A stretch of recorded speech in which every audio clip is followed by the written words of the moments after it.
Wahana bermain air waterboom Cikarang disegel akibat melanggar protokol kesehatan. Video kerumunan pun viral di media sosial setelah pengelola memberikan diskon 90% bagi pengunjung dengan harga tiket sebesar Rp10.000. Selain memeriksa 15 orang saksi, Polres Metro Bekasi juga mencopot Kapolsek Cikarang Selatan dari jabatannya karena diduga lalai dalam upaya menekan angka penyebaran COVID-19. Sementara itu, promo diskon murah di gerai swalayan di Cikupa, Tangerang, Banten ini pun diserbu pembeli. Mereka berhamburan masuk toko dan berebut troli. Sayangnya antusiasme masyarakat berburu barang murah tidak dibarengi dengan kekhawatiran bahwa saat ini adalah masa pandemi COVID-19. Sebuah distro di Jalan Kiai Haji Dewantara Pilar, Cikarang Utara, Kabupaten Bekasi, Jawa Barat diserbu pembeli setelah memberikan diskon 90%. Mendapat laporan warga, petugas dari Polsek Cikarang Utara langsung membubarkan pengunjung dan menutup paksa lokasi. 2 orang pengelola distro kemudian diperiksa petugas. Di Kecamatan Cikupa, Kabupaten Tangerang, Banten, tim Satgas COVID-19 membubarkan kerumunan pengunjung bazar pakaian murah dengan membunyikan sirine mobil patroli. Puluhan remaja ini antri tanpa jaga jarak dan memenuhi sejumlah toko yang tengah menggelar bazar pakaian murah. Petugas sempat kesulitan membubarkan antrian. Meski sempat diteriaki, tim Satgas COVID-19 tetap bertindak tegas meminta pengunjung yang mayoritas anak muda segera membubarkan diri dan meninggalkan lokasi. Tim Liputan iNews melaporkan. Pemirsa, kita lanjutkan diskusi kita masih bersama dengan Mas Heri Trianto dan Pak Haryadi Sukamdhani. Saya ingin ke Mas Heri. Mas Heri, tadi dikatakan bahwa sebenarnya kerumunan ini tidak terjadi kali ini saja. Sebelumnya ketika ada promo besar-besaran, khususnya di retail juga terjadi kerumunan. Nah, yang jadi permasalahan ketika teknis implementasi di lapangan ini kan sudah, tentu saja gerai-gerai sudah mengantisipasi, tapi pada implementasinya di lapangan harus nunggu beberapa saat dulu, kemudian Satgas baru bergerak, kemudian mengurai kerumunan yang ada. Ini seperti apa? Iya, memang ada beberapa hal yang tidak terduga terjadi kerumunan ya, baik di tempat makan, penjualan pakaian, di gerai retail, bahkan di tempat wisata kayak gitu. Kendati kemudian di Satgas dan pemerintah sudah memberikan beberapa batasan, misalnya maksimal pengunjung berapa persen gitu, 30% misalnya ketika di pariwisata, misalnya waktu libur Idul Fitri, ternyata dari 30% itu sebagian besar pergi ke pantai. Tidak ada yang menduga seperti itu. Tetapi memang kita selalu belajar dari apa yang terjadi dalam pandemi ini ya, kemudian terus melakukan evaluasi dan mungkin pada saat satu titik kita memang harus mempersiapkan what if skenario-nya gitu ya, plan B-nya jika sampai terjadi hal-hal yang tidak diinginkan dan itu bisa diantisipasi dengan cepat. Dalam hal kerumunan di ojek online yang ke gerai waralaba makanan ini, sepertinya kita juga bisa mengaturnya sebenarnya dari sisi teknologi untuk memastikan mendistribusikan berapa kira-kira konsumen yang bisa datang kayak gitu. Tetapi ini kan tidak terjadi karena belum pernah terjadi sebelumnya. Nah, ke depan mungkin ini yang harus kita perhatikan dan itu bisa dilakukan. Jadi seperti sekarang misalnya dari dunia kreatif, dunia bisnis juga ada mulai keinginan untuk menggelar konser secara hybrid gitu. Nah, ini yang harus diantisipasi, kemudian bagaimana agar tidak terjadi kerumunan. Bukan kapasitasnya lagi yang dibatasi, misalnya 30% dari kapasitas gedung, tetapi jumlah orangnya yang dieksakan gitu ya, ditentukan. Jadi memastikan bahwa dengan jumlah yang terbatas itu bisa dikendalikan.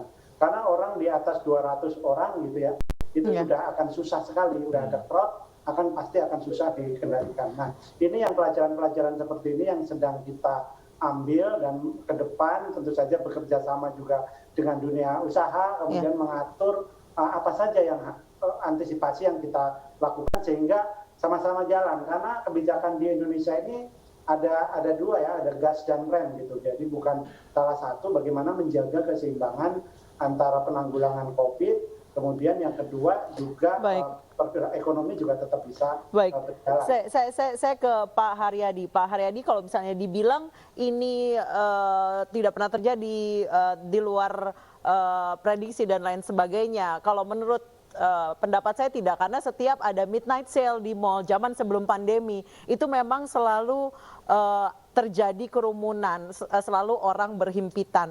Untuk Di masa pandemi ini dari Apindo sendiri apakah sudah ada mungkin strategi lain, mungkin menempatkan kursi, nomor antrean yang tepat, dibatasi mungkin ojek online yang akan diberi tempat duduk seperti layaknya kita mengantre saat divaksin. Apakah ada rencana seperti itu Pak untuk kedepannya agar ekonomi juga tetap terus berputar? Ya sebetulnya bisa Mbak, apalagi kalau ini kalau case-nya McD dulu ya, karena kita bahas masalah McD. Jadi sebetulnya itu bisa dilakukan, yaitu karena ini online, pemesanan secara online, sebetulnya dari tiap gerai itu bisa kontrol berapa tadi Mas, saya ini kan lengkapi keterangan di Mas Heri. Jadi sebetulnya dari algoritma itu ketahuan. Jadi misalnya per gerai itu dibatasi dalam per jamnya berapa gitu, itu sebetulnya bisa di off-kan di ininya di marketplace-nya ya. Jadi di di platform aplikasinya sebetulnya bisa dilakukan itu. Nah, tapi kembali lagi Mbak, ini kan baru kemarin dan menurut saya ya penanganan juga cepat. Karena kemarin saya mendapatkan laporan itu siang, sore langsung udah ditutup semuanya gitu. Jadi menurut saya teman-teman Satgas Covid dan Satpol PP juga koordinasinya cukup bagus. Nah, memang ini pelajaran untuk kita ke depan sehingga kami akan melihat dari sisi trennya. Jadi trennya mungkin tiap jam gitu kita akan lihat dibatasi berapa, dan begitu jumlahnya melampaui tertentu langsung di off-kan ininya pesanan aplikasinya. Nah, tapi kalau yang retail tadi yang cuci gudang dan sebagainya, itu memang sebenarnya bisa diantisipasi dengan cara tidak mempromosikan secara besar-besaran Mbak. Jadi sebetulnya tidak perlu harus ini, karena kalau cuci gudang tuh nggak terlalu pasti orang datang Mbak. Jadi caranya adalah tidak diumumkan secara masif begitu Mbak. Baik, terima kasih Pak Haryadi Sukamdhani dan Pak Heri Trianto telah bergabung bersama kami di Indonesia Sore. Sejauh ini memang untuk kerumunan promosi seperti ini, penyegelan penutupan masih menjadi solusi. Kita harapkan ke depannya strategi juga diterapkan agar ekonomi tetap bisa berputar. Terima kasih Bapak-Bapak telah bergabung dengan kami.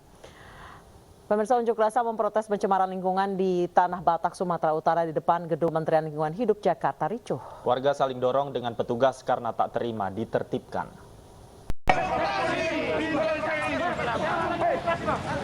Tegangan terjadi saat negosiasi antara petugas kepolisian dengan sejumlah mahasiswa yang membakar ban bekas di depan Gedung Kementerian Lingkungan Hidup Senayan, Jakarta.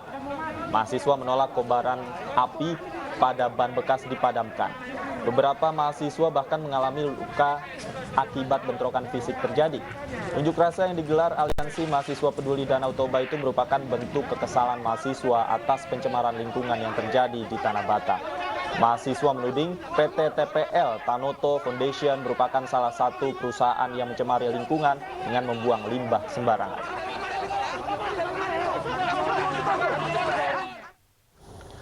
Pemirsa, seorang pria lanjut usia ditemukan tewas di dalam kamarnya di Desa Pasar Lembu, Asahan, Sumatera Utara. Korban diduga dibunuh karena saat ditemukan tangan dan kakinya terikat.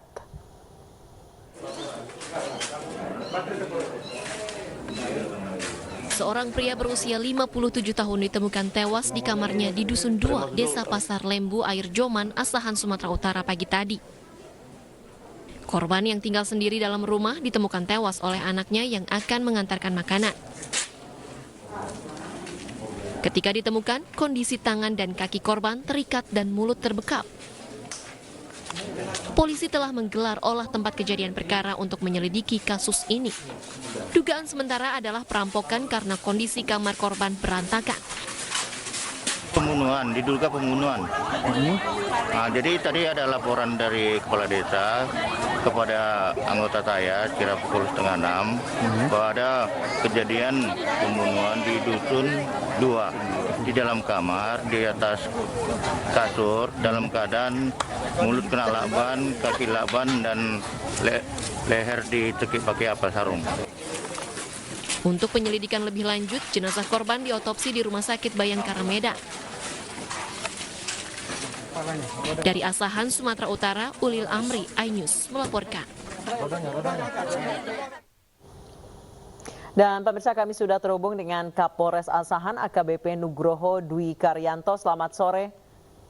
Selamat sore, Pak. Baik, selamat sore Pak Nugroho. Sejauh ini apakah sudah ada kecurigaan terkait dengan peristiwa ini? Apakah benar korban yang ditemukan adalah korban pembunuhan? Baik, dapat kami laporkan di sini bahwasannya tadi pagi setengah 6 kami mendapat informasi dan laporan bahwasannya di Desa Pasar Lembu ini ada seorang laki-laki yang ditemukan dalam keadaan sudah tidak bernyawa. Kemudian kami melakukan olah TKP dan selanjutnya menurunkan tim gabungan dari Polsek dan Polres untuk melakukan penyelidikan daripada kejadian yang terjadi.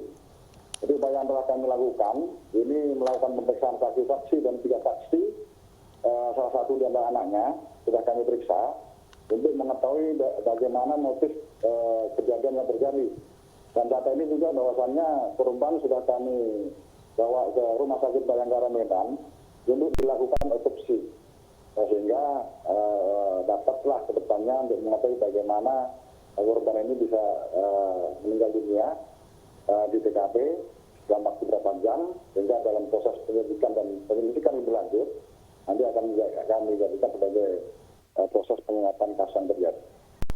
Baik, Mbak, selain memang kondisi korban yang dilakban ini, apa saja barang-barang yang ditemukan di TKP, Pak, yang mencurigakan?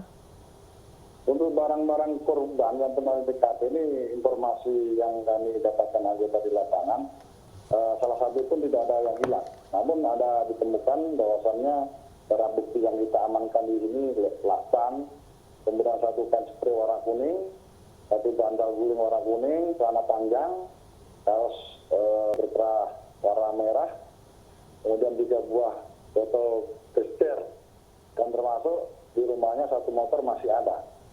Jadi dari kejadian ini kami menduga dari tanda-tanda fisik yang ada di korban, korban ada di lakban, ini kami mencurigai bahwasannya korban meninggal dalam tidak wajar atau tidak mungkin ada pembunuhan di situ. Baik, Pak Nugroho, apakah sudah ada kecurigaan atau mengerucut ke pelaku pembunuhan ini, Pak? Sudah ada kecurigaan terhadap orang tertentu? Saat ini kami masih melakukan penyelidikan dengan memeriksa saksi-saksi. Nanti untuk penguatan lebih lanjut akan kami infokan kepada Mbaknya. Baik, terima kasih AKBP Nugroho Dwi Karyanto, Kapolres Asahan, sudah bergabung bersama kami di iNews Sore. Selamat sore. Pemirsa, rencana Kementerian Keuangan mematok pajak untuk sembako menuai penolakan. Usai jeda kami segera kembali, tetaplah di iNews Sore.